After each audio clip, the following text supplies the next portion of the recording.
اکثر شما والدین خصوصا مادرها زنها کلمه لعنت را استفاده میبرید. بر پدرت لعنت، ای لعنتی، لعنت لعنت لعنت. آیا شما میدونید کلمه لعنت چی است؟ میدونید؟ کی میدوند؟ و کارگردان جوان دلاور سفر. تشکر حاضرین گرامی و والدین عزیز. ای نام تو بهترین سرآغاز، به نام تو کی نامه کنم باز. همه شما را گوش کردم با دقت و پیش از آغاز سخن از همه شما معذرت میخواهم و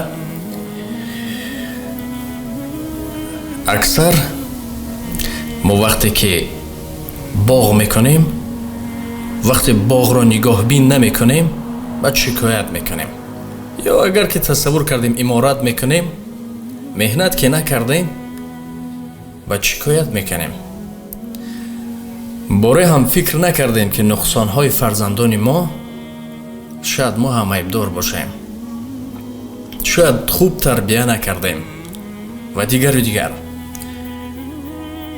در زنهای تاجیک یاد دارم که استاد میگفت بسیار چیزی مهم است. اکثر شما والدین خصوصا مادرها زنها کلمه لعنت را استفاده میبرید. لعنت در زندگی میبینیم. بر پدرت لعنت، ای لعنتی، لعنت لعنت لعنت. آیا شما میدونید کلمه لعنت چی است؟ میدونید؟ کی میدوند؟ لعنت کوتاه است اما این دعا است، دعای وزنین ترین. همین پروردگار از رحمت خویش دورت کند. نگاه کنید، وقتی که در حق فرزند خود لعنت میخوانیم خدا از رحمت دورت کند.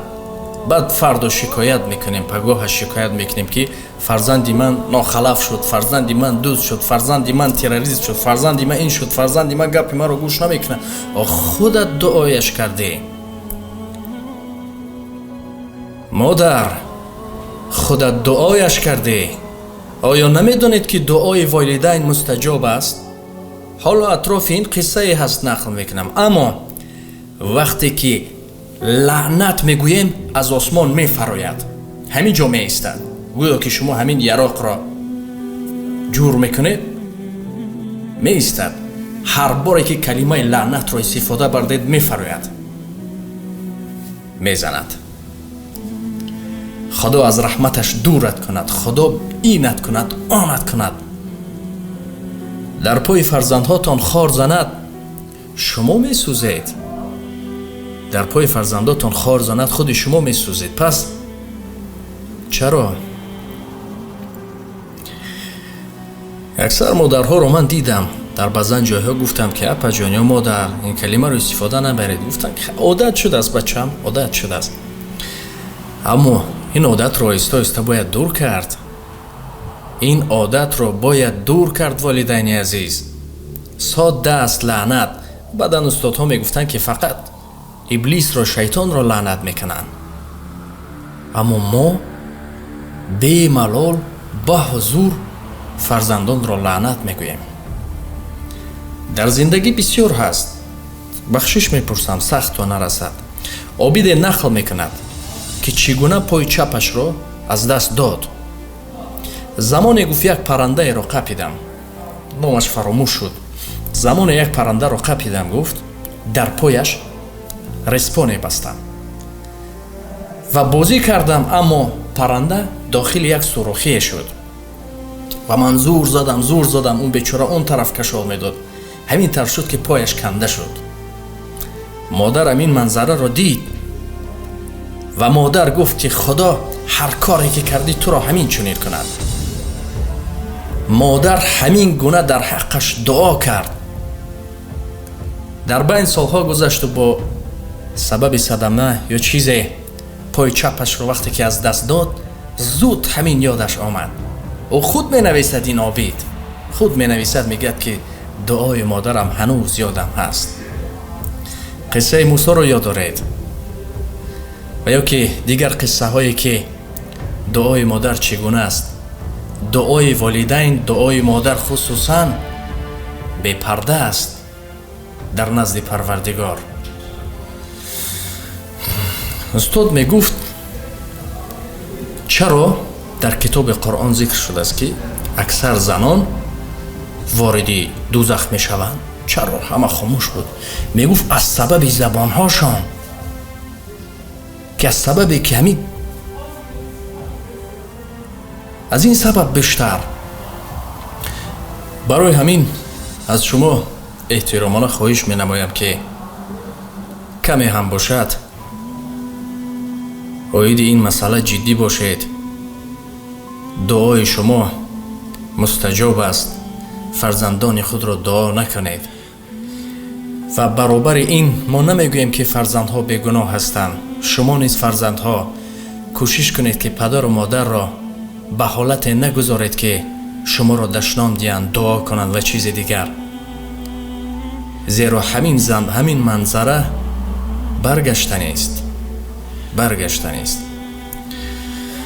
بخشش میپرسم اگر کلان گپی کرده باشیم و هرچی که استادان گفتن ما به شما تنها این را رسانیدیم. ما گفتیم و دیگر شما فکر کنید. زمان نرسیده است که ما فقط عقل خود را کار فرماییم. هر سخنی که میگوییم باید فکرش کنیم. هیچ کس نمیخواهد که در پای فرزندش خار. هیچ کس نمیخواهد، یگان والدین. برای همین خودمان دعاشان نکنیم و باز خودمان شکایت نکنیم که فرزندم این شده است و فرزندم آن شده است. خدا نگهبان شما.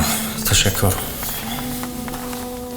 ماه رمضان آمد، فیض به جهان آمد. شرکت ساختمان قصر خوجند شما را به ماه شریف رمضان تبریک نموده خانه ها با نرخ دسترس تا 6 سال بے فایز پیشنهاد می نماید. بخشیده به ماه شریف رمضان ما 2 توقفگاه زیر زمینی تحفه گذاشتیم با ارزش 50,000 سامانه. شتابید، این تحفه رمضانی است. خانه ها در مرکز شهر خوجند، پهلوی پنجشنبه بازار. قصر خوجند.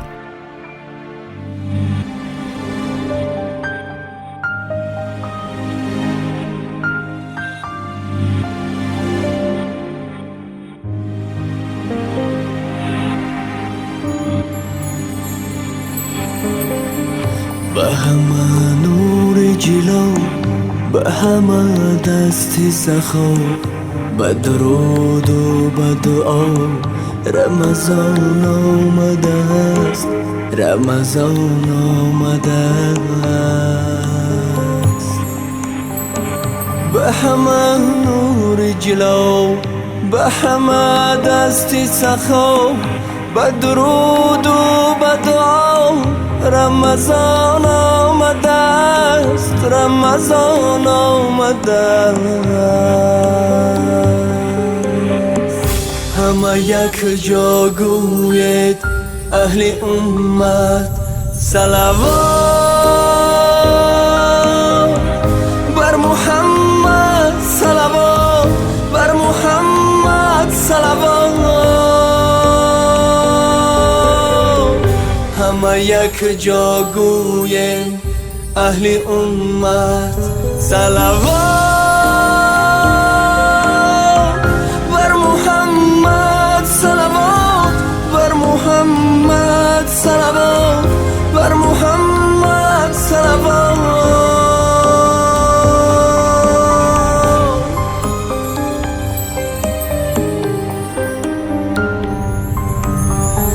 ماهی پر فیض و فتوح، ماهی پر فتح و شکر، پاکی تینت رو رمضان آمده است.